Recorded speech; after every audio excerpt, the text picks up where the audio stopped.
Le président a annoncé samedi ses 3 priorités en matière de lutte pour l'égalité entre les hommes et les femmes, ainsi que les moyens budgétaires mis au service de ce combat, officiellement déclaré grande cause du quinquennat.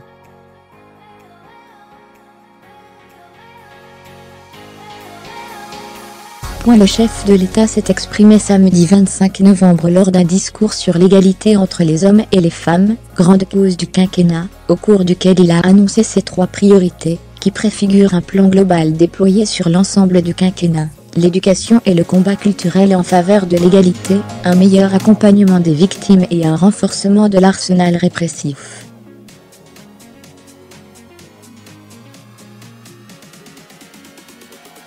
La France ne doit plus être un de ces pays où les femmes ont peur, a dit le chef de l'État, qui s'exprimait devant 200 personnes représentant les associations, les institutions et la classe politique à l'occasion de la Journée internationale pour l'élimination de la violence à l'égard des femmes.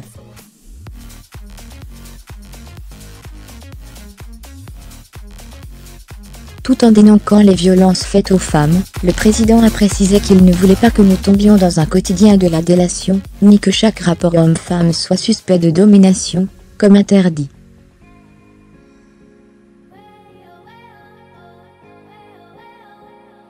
Une minute de silence a été observée en hommage aux 123 femmes, qui ont été tuées en 2016 en France par leurs partenaires ou ex-partenaires.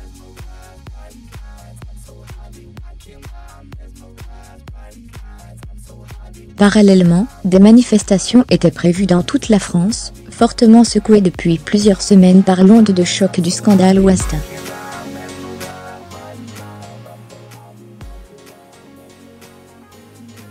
Le chef de l'État a annoncé qu'un budget de 420 millions d'euros sera alloué dès 2018.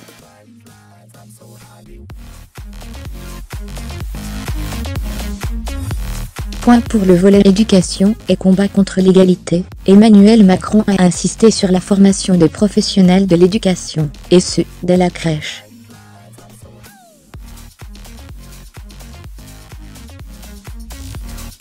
Pour ce faire, le chef de l'État a annoncé la mise en place, dès 2018, d'un module d'enseignement dans toutes les écoles du service public consacré à la prévention et à la lutte contre le sexisme, le harcèlement et les violences faites aux femmes.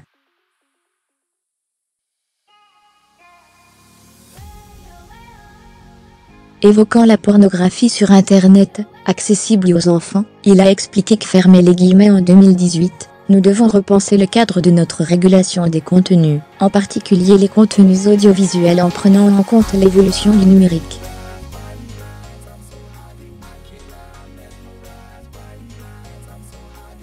En parallèle, il souhaite étendre les pouvoirs du CSA en 2018, pour qu'il régule aussi les vidéos sur Internet, ou encore les jeux vidéo, pour lutter contre les contenus qui peuvent fragiliser ou conduire à la violence contre les femmes, évoquant notamment la pornographie.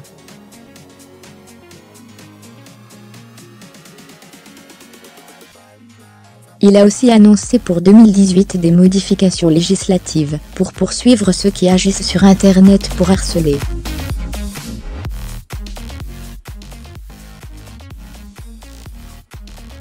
Concernant l'accompagnement des victimes, le président s'est engagé à ouvrir dès 2018 des unités hospitalières spécialisées pour la prise en charge psychotraumatique des femmes victimes de violences, avec 10 unités prévues dans les mois qui viennent en France métropolitaine à titre pilote.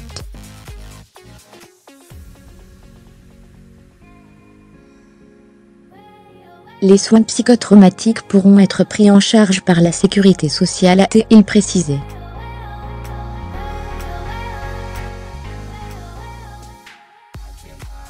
Enfin, dans le cadre du renforcement de l'arsenal répressif, Emmanuel Macron a confirmé la création prochaine d'un délit d'outrage sexiste punissant le harcèlement de rue, qui sera verbalisable immédiatement pour un montant dissuasif.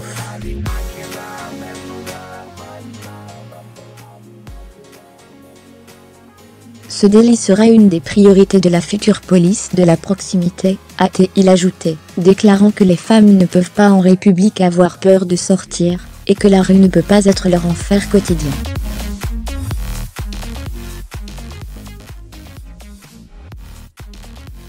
Le délai de prescription pour les agressions sexuelles sur mineurs sera porté de 20 à 30 ans.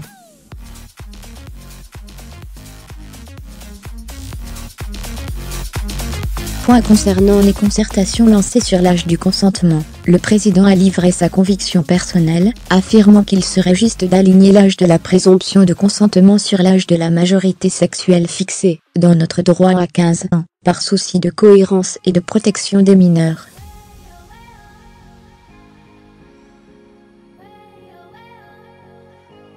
Le sujet doit être débattu en 2018, dans le cadre d'un projet de loi contre les violences sexuelles et sexistes.